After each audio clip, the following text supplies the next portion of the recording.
everybody, and welcome to another episode of the Atlantic Soul Podcast. I'm your host, Donald Campbell, and on this episode, we're going to be talking to Kate Kelly of the Supportive Housing Association, and also a good new friend of mine, Jesse. Jesse, how do you say your last name? It sounds like it said, so like I'll let you give a shot. Okay, you really want to? Okay, Give we're me gonna one we're shot. gonna embarrass me on this recording. So, Schwartzman, is it Schwartzman? Schwartzman. Schwartzman, Yeah, there you we got go. it. Bingo. Okay, I'm Schwartzman. close enough. I was on target. So I know Jesse. He's also vice chair of the State Independent Living Council. We were just talking before we started recording about his awesome history, but I really want you guys to talk about this awesome initiative that was funded by the New Jersey Division of Disability Services through the Inclusive Healthy Communities grant, which RSTIL has also gotten. But you guys were in the first round or the second round, but before us, whatever round it was. And so, talk about your initiative and your awesome organization. Kate, I'll go to you first and kind of start at the beginning. What got you started, and what did you work on, and how what should people know? Give us the overview. Sure. So the Integrated Community Project is working with the goal of increasing the capacity of people with a variety of disabilities and barriers to become completely engaged in their communities. We were very fortunate to receive initially funding through the Inclusive Healthy Communities grant program through the New Jersey Division of Disability Services. That grant, that funding allowed us to begin our work of the ICP in 3 counties, Bergen, Ocean, and Camden. We convened focus groups in each of the counties, which is how Jesse and I had the opportunity to meet. We heard a great deal from people with a variety of disabilities and barriers in the focus groups about key areas where they would like to be more involved in their communities. We then invited people we met through the focus groups to join regional leadership teams. We had a leadership team in each of our 3 counties. And the folks on the leadership teams helped us develop 2 resources: a self-assessment that we conduct with municipalities that gives cities and towns an opportunity to assess the good work they're currently doing to ensure that people feel involved in the day-to-day life in their communities, and to pause and think about what more they could be doing or would like to do. We use what we learned from the leadership teams and in our initial self-assessments to create a toolkit for municipalities. It's a virtual document. It's available, I guess I should say, digitally on our website in English and translated into Spanish, and includes some resources on best practices around how to more generally involve people with disabilities and barriers in the day-to-day life of municipalities. But also we focus on some key areas where we heard in the focus groups and in the leadership teams that people want to be involved.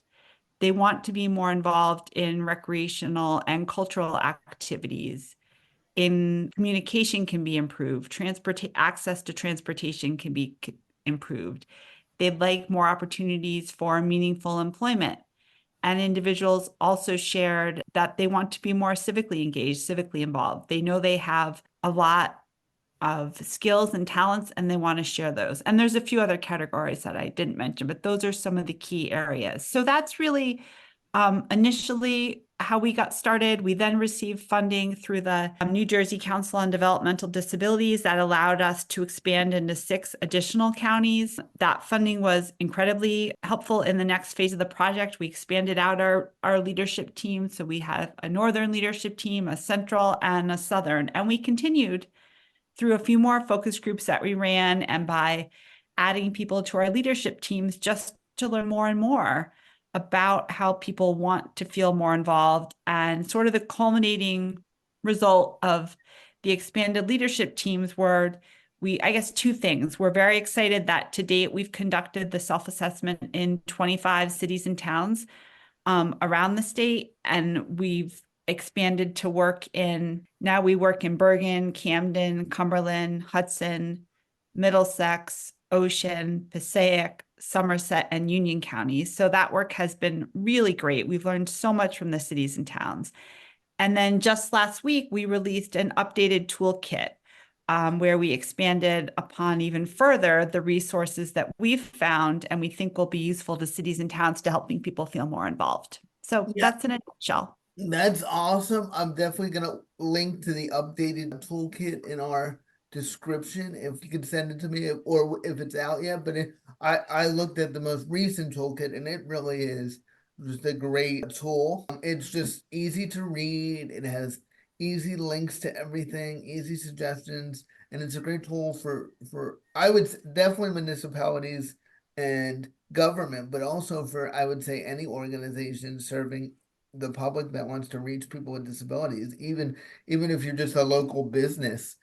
I would say it's just a good place to start and a good place to look and say, am I reaching my customer base or whatever it is, whoever you're trying to serve, because people with disabilities are just a huge part of any community. So I would just highly recommend it. Jesse, what was it like being on the leadership team and being a part of those focus groups? What tell us a Yeah. little bit about that? So, yeah, thanks for having me first. And yeah, I was so great that there's times where there's either a survey sent out or there's one meeting and that's it. But this has been so great because it's something I've been a part of since the start, and it's something that's been going on for quite some time, that it's just a checking in. Here's what we're doing, here's what's going on, because it's so important to keep this work growing, that there's new people that could be interested.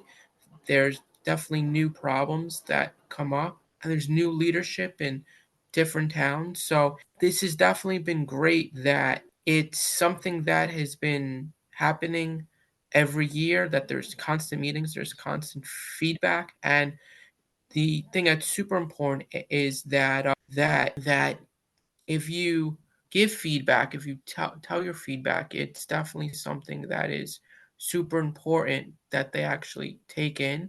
And it's something that, like, I found that it's been very, very helpful because people definitely want to get involved, but they don't really know how. So having this toolkit, which I definitely like to say is great because it's so expansive.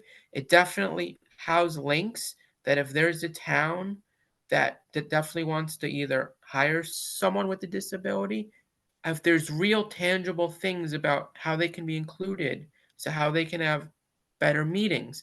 It's an actual detailed toolkit that has so many different subjects, so many different topics, that it's definitely great. Like I said, it gets my strongest recommendation for just Absolutely. something to look at. Can you tell us about, is it something any town can use? I mean, how, so Yeah.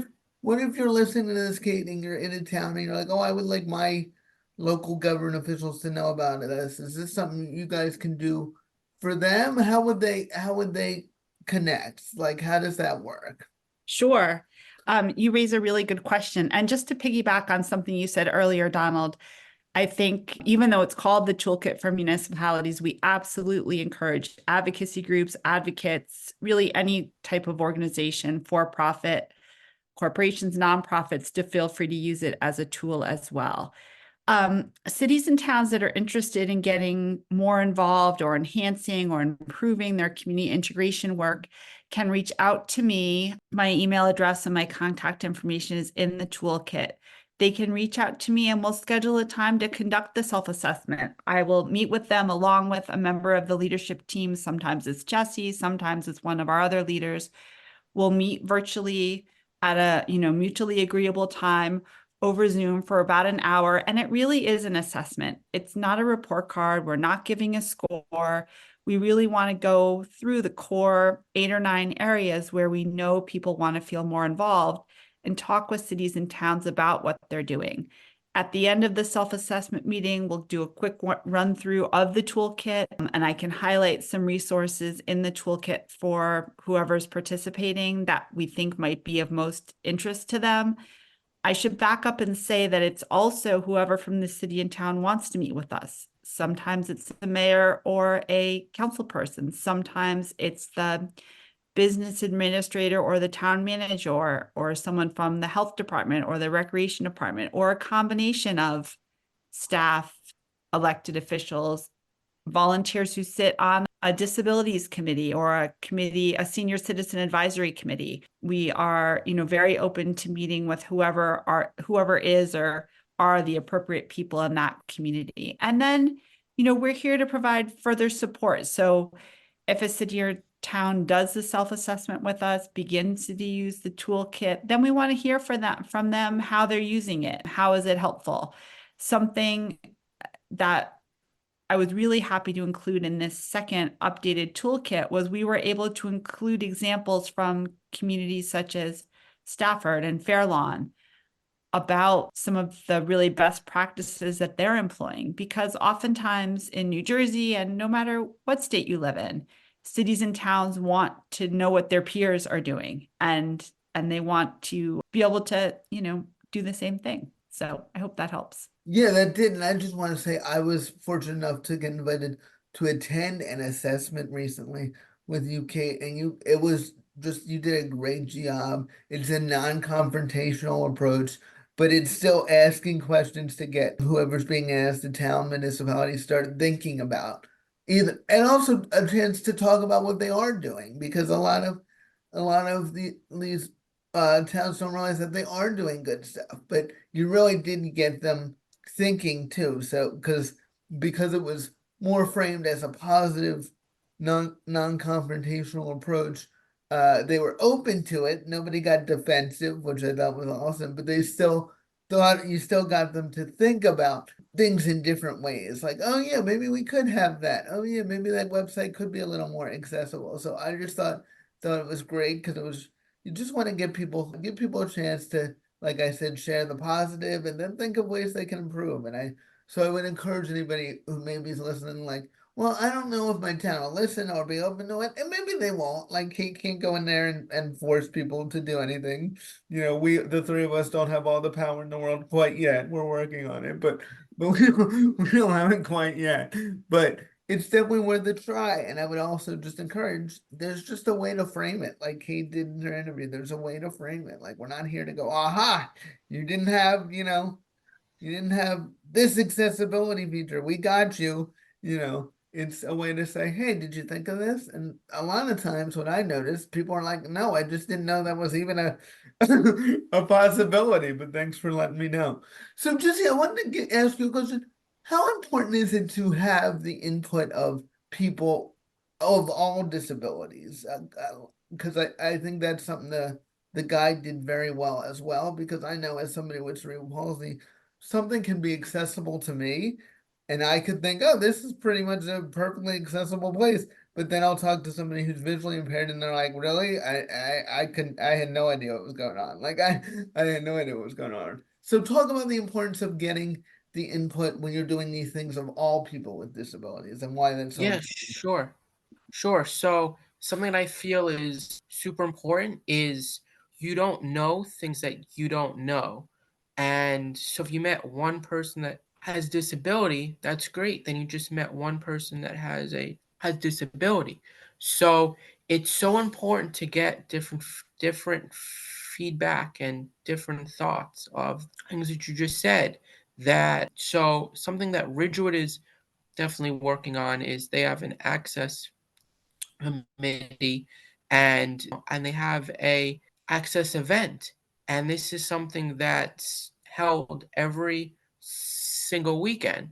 And something that's great is that there is something there for everyone, that they have a fashion show, that they have a movie, that they have a it's something called a interfaith service. So it's so important that these people that people on this call, they come from all different backgrounds, all different disabilities.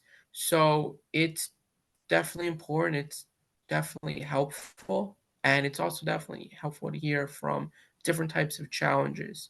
Because, like, my challenge as a person that stutters is a different challenge at someone that has a ambulatory challenge. So it's so important to have definitely so many different people at the table. And what Kate's been great at doing is to definitely be like, hey, here's the table. That there's so much different things that that have people at the table, but it's people that don't really have that personal experience, have a lived experience. So something that's been great about these meetings, something that's been great about this project is that one, that there's a table, and that anyone with a disability, anyone with any different differences can definitely speak their truth, definitely talk about their thoughts, talk I about their think that experiences. that's great, Jesse. Great points. And Kate, the kind of same question to you. How did you ensure that you got input from not only a diverse selection of people with disabilities, but also other backgrounds too, whether it be race, sexual orientation? Like I know that's like Jesse just said, when you meet one person with a disability, you just met one person with a disability. And economic background important, and there's so many factors. And I think anybody that's looking at a project like this or thinking about a project like this or anything they're doing, and just talk about the importance of getting diverse input and how you did that. What are some kind of good best practices? Because I think you did a good job on Oh, that. well, thank you. Yes, I mean, we were very committed from the beginning of this project to starting with our original 7 focus groups that we ran in during the winter of, I guess, 2021 to being as inclusive as we could. So this project is really geared towards integrating people with disabilities and barriers. So we include in the group of folks with disabilities, every sort of disability that you could think of. But also when we talk about barriers, that includes the aging population, maybe and the population that maybe has exited homelessness, so is very low income. So when we recruited through the focus group, we reached out to really every organization that the Supportive Housing Association knew of and worked with in our 3 counties that we were targeting, Bergen, Camden, and Ocean. We worked through the Centers for Independent Living. We worked through the age-friendly initiatives. We worked through, where counties had offices that served people with disabilities and the population that was aging to really be inclusive as we could. And we had a nice variety of folks from a variety of backgrounds, including different races, different ethnicities in our focus groups. So then when we invited people to join the leadership teams, we really were mindful that we were asking people representing a variety of disabilities, people who've been aging, people who are very low income, and people who came from all races and backgrounds. And that really gave us the opportunity to learn from each other, sort of piggybacking and on what Jesse said and answering in a little bit a different way. The question you asked him, we really were committed to breaking down the silos, right? Because I think it's often driven by funding or by individual needs. We have these programs and these groups that help people with developmental disabilities, and this group that helps people that are aging, and that groups that helps people who are in recovery from mental illness. But as I think you both are aware of, and we all see in the day-to-day life in our communities, when we do something to help one group, whether it's installing a curb cut or adding captioning to virtual meetings, we increase accessibility across a variety of populations. And we had a lot of we call them moments in the leadership teams where, for example, someone who joined the group because they're aging realized, oh, I never thought about how this thing that's happening in a community would be affecting someone with a developmental disability or affecting someone with a physical disability. But if I advocate for this improvement in my town, it's going to affect a variety of people. And so that's something we're really proud of about this project, is that the leadership team members learn from each other's, and we were really able, because of these great discussions we had in our leadership teams and what we learned in the focus groups. When I meet with cities and towns, we can ask questions generally, what are you doing to improve? What are you doing to make communication accessible? What are you doing to make recreation areas more accessible? Knowing that accessibility, that those improvements are touching a variety of populations. we're all aging. New Jersey is a state that's aging, and the more we can do around physical accommodations are just going to help everybody age better in place. So that's just Yeah, one example. that's a great point. I always tell people, like, if you can't get on board disability rights and accessibility because of the moralness, like if that's not enough for you, I'll give you the self-interested argument. You're gonna age, you're gonna know somebody who needs accessibility one day. So this stuff that we advocate for, think of And it even could be you. yeah, think of this stuff even with virtual accessibility. I mean, how many people who never even who aren't don't consider themselves having a disability benefit from more things having virtual accessibility that they could attend. So I always say it's just it could be you, and if you're lucky enough, it will be you. Because if you live long enough, you're gonna need some accessibility features. So I just think it's so important, and I think Kate, just bouncing off what you said, being mindful of it and understanding that you don't know everything. I know even as a disability organization, I'm always open to learning and being like, oh, I didn't even know that was an accessibility issue or feature, and I don't know everything about every single community. So you just gotta be open to it, not be so defensive when you hear a suggestion. And I know we're all human, but I think that's really important. Like just being open to it.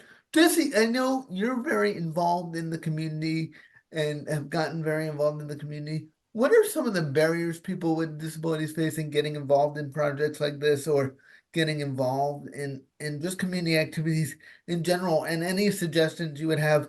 Because I could see somebody listening to this and being like, well, I don't even know, like, I wouldn't even know where to get involved with a focus group of anything. Like, that's just so Exactly. intimidating to me and all. But just talk about that kind of.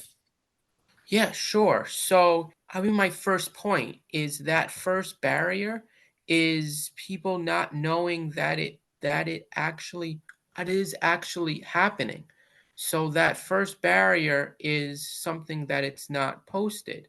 And it's tough to be like, hey, that if someone were to be looking for something, how to find it, and could it be posted at the town hall?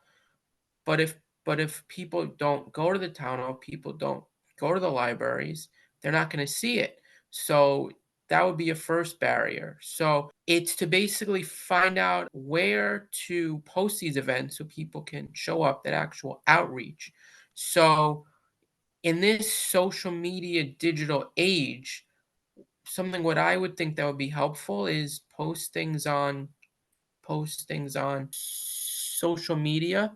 Facebook is something that's great. Collaborate with partner groups and have them post things on their pages, because that just shows that there could be possibly more eyes towards that person event. And then the second barrier, and this is something that I've faced, is if I show up, am I going to know anyone? And does that mean for a person that stutters, does that mean that I'm gonna have to introduce myself to people that I don't know? What if I stutter? Is that going to happen? How are people going to react? So how does that make me feel? And then, so if I'm by myself and then the other people that are at the events, have you guys like ever been to an event where you go to an event, other people, they know each other, but you don't know them, they don't know Mhm. you, and you're just off at a corner. So it's Yeah. like, what's the point of even going if everyone's going to be at their corners, everyone's going to be at that area? So that's that kind of like I wouldn't say it like it's anxiety, but it's just the uncertainty of just not being by yourself, thinking that it's welcoming.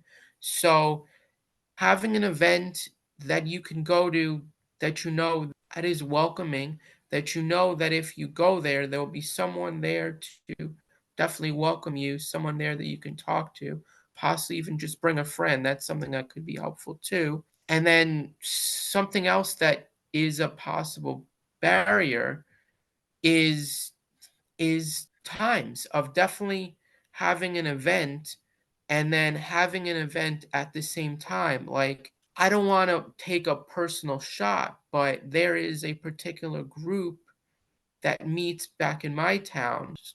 My mom has Parkinson's. So in Ridgewood, there's a Parkinson group, but this Parkinson group meets at the same time, at the same part of the day all the time. So they have times during where people work. So they have times during the week, and their events start at 10 or they start at 9. They start sometime during the morning. If you work and you have to go to work and you can't take off, or if you want to save your days, then you're not going to be able to definitely make it. So a potential barrier is having a meeting at the same time over and over again and kind of expecting the same type of people. Like, it's possible that you're maybe trying to market your group towards a particular group of the population, people that don't work. That's definitely fine. But if you want to include more people, you want to be more inclusive, have a same event or a similar event at different times. Have something at night, have something during the weekend. So there is a potential barrier if there's an event and it's at the same time over and over again. And the big one, and I'm sure there's definitely other different barriers, is that if it's an in-person event and it's not near anywhere that there's public transportation, or there's not a public transportation plan, that's the problem. So if you want to have an in-person event and it's at a date and time where either public transportation is not running, or that person that wants to go doesn't have a transportation time, that could be a huge barrier. Those are all great points, Jesse. I just really liked everything you said about, and I just did this a month ago where I was trying to go to a group, getting the courage to go to a group for like months, and it was a local group in my area. I finally went because I finally got the courage to do it, but I totally understand what you mean about that social anxiety of like what not walking into an unfamiliar situation, especially with a disability. It can be different. I had a great time and it was, I should have definitely went earlier, but I totally understand it. And people tell me all the time, "Oh, Don, you're not shy or anything." I'm like, you have no idea. Like I get shy all the time, and I get nervous all the time. I get turned on when I want to for like this podcast and everything. I get nervous all the time, and Same that's here. I would tell people too is really put your, I know it's hard, but put yourself out there. I mean, go to Kate's focus group if it's open, and those groups are so, everybody was so nice at the group I went to, and because they're also just waiting, they love people being there. So like I know that fear is part of it, and it's perfectly normal and perfectly understandable, but try not to let that hold you back, and just go. And if you sit in the corner the first time, like that's fine. Like you could leave early if you need to, but I just feel like keep going and you'll make those connections and then you'll be happy you did. So and also people having these events, like you said, it's so important. If you want participation and you're only having it at 2 o'clock and that's it. Well, if you work, chances are you're not going at 2 o'clock on a Monday. Like, Exactly. have it in the evening too and have it virtually. Like sometimes I always am amazed that people are still reluctant to do virtual events and have an in-person event too, because some people may like that. Like give people choices and options and I and agree. and reach all kinds of people. And Kate, just a last question to you before we wrap up, and then I'll let you guys say whenever you need to. But what were some of the barriers that you guys faced in this initiative that you had, and how do you overcome them in this initiative and making sure that it was as successful as possible? Thank you. Yes, I'd say, a barrier that we were aware of from the beginning, even when we were recruiting for the focus groups, were that people had different availability, right? Some people, kind of piggybacking a little bit on what Jesse was talking about, varying the time when different groups or organizations hold their meetings. So, when we ran the focus groups, we held some during the day and some during the evenings so that folks who worked outside the home and weren't available during the day had an option, but people were evenings may be hard for them, right? They're tired at the end of the day. They may have a routine they need to do at night. And so during the day would be better for them. And, I think another barrier was really just trying to build a level of trust with cities and towns, reiterating what I said earlier, that we weren't going in to give a grade or give them a score on a scorecard.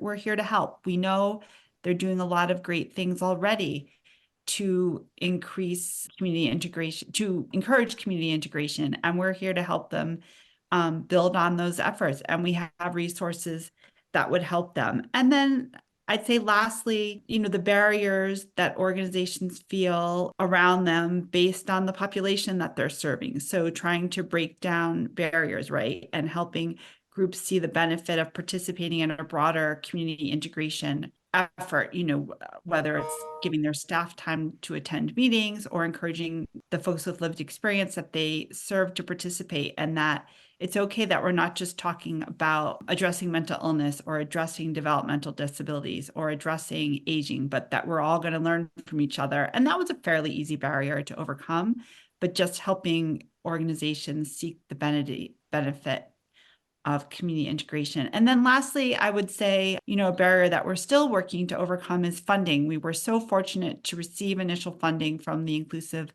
Healthy Communities program that funded us for our first year and a half.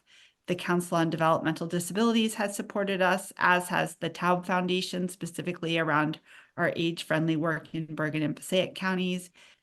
We recently received, which we're thrilled about, a grant from the Westfield Foundation to work specifically in the township of Westfield, but we would love to bring this project to more counties beyond the original 9, or more cities and towns.